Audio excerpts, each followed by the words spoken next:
Thank you for joining me here at 1500ESPN.com. My name is Andrew Kramer here from Santa Clara, California, where we just witnessed a beatdown 20-3. The San Francisco 49ers jump out on the Minnesota Vikings, a team a lot of people thought was going to be a national media darling, and a lot of national prognosticators thought they'd be a surprise sleeper playoff pick. Well, it turns out the Vikings are the team searching for an identity, and the 49ers are the ones, at least in week one, that were able to take care of business. Carlos Hyde, the big factor in this game. He has 168 rushing yards on 26 attempts. That's by far a career high for Carlos Hyde. And he goes ahead and trounces on a Vikings defense that struggled very much against the run last year. You saw the same issues pop up this year. Whether it's Gerald Hodges starting in the middle, Terrence Newman now added to this mix, they still struggled against the run, where they weren't able to get much push at all on the defensive line. And then they were able to take those San Francisco was able to take those stretch plays to the outsides and get the edges. And it just was a bad night overall for a Vikings team that couldn't get on the field, lost the time of possession battle, and wasn't able to get an offense going that returned Adrian Peterson. Adrian Peterson's return was very, very lackluster. He had 31 yards on 10 carries, averaged just 3 yards a touch. His biggest impact was a 17-yard reception in which he carried about 49ers about 10 yards. That's the old Adrian Peterson you're used to seeing. Every other touch he had was pretty much, whether it was knocking off rust, whether it was getting used to a shotgun offense now, taking those handoffs out of the gun instead of out of under center. Because keep in mind, this offense has changed without Adrian Peterson. Last year, when Teddy Bridgewater took over, Norv Turner turned this into a predominantly shotgun offense, 3 wide receivers, trying to spread the ball out, make Teddy more comfortable. And in turn, Adrian's going to have to adjust to that. Mike Zimmer said after the game, that's a function of the offense. The shotgun runs are going to be something they do.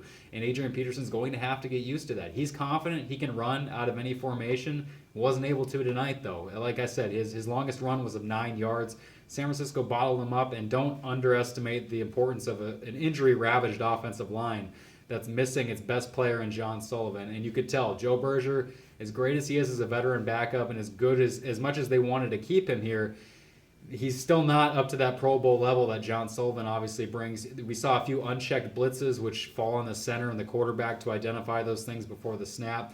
Obviously, rookie tackle TJ Clemmings struggled. Teddy Bridgewater got sacked 5 times. One of those was by TJ Clemmings. Teddy Bridgewater had to evade pressure and ran right into Clemmings, who was standing in the open field, and ended up corralling him for a sack. So overall, this team, the brightest spots came on special teams, and not talking about Blair Walsh, who missed a 44-yard field goal, and Mike Zimmer admitted our confidence probably waned in him when they decided to go for a 4th and 3 instead of a 48-yard field goal.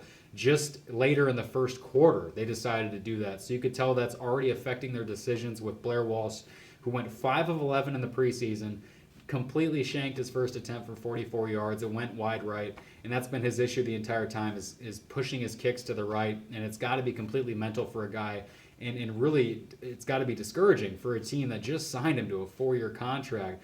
But it doesn't matter because this game wasn't close. Again, the offense wasn't able to get much going. Carlos Hyde ran all over the defense, and when the Vikings were put in situations to bring their nickel defense onto the field for passing downs, Colin Kaepernick was able to find space and deliver the ball. And so overall, this Vikings team figured out they got a long way to go in a lot of areas. This is not a team that's tailor-made for the preseason yet. And don't underestimate either the fact that Adrian Peterson did not play at all in the preseason. He obviously didn't work with a lot of these offensive linemen, didn't work with Teddy Bridgewater. There is going to be a lot of gelling going on and a lot of chemistry to be caught up and a lot of time to be caught up on for this offense to be at full speed and at full strength. And they won't be at full strength because Phil Lodehold will be out the entire year. John Sullivan's out half the year. And it's not going to get much easier. The Detroit Lions play a similar aggressive style of defense. They have great running backs as well when we're talking about Joique Bell, the rookie Amir Abdullah, who just tore up, or from what I remember at least, took advantage of a San Diego Chargers defense this past weekend. So the Vikings are wary of that. They know what their issues are. Problem is you got to fix them. And it's clear that from this evening, some of those same warts from 2014 still exist when I'm talking about the run defense and really an inability to run the ball even with Adrian Peterson back. Now, it could be some rust that Adrian was knocking off.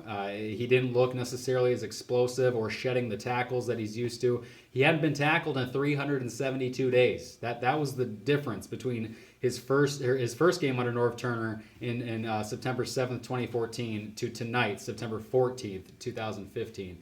So it's going to be a while, at least it's going to be a process of him getting reacclimated to that. So this Vikings team is very much a work in progress. We found that out firsthand here in San Francisco, and we'll see you back at Winter Park this week. Please check back to 1500ESPN.com for updates. Thanks again.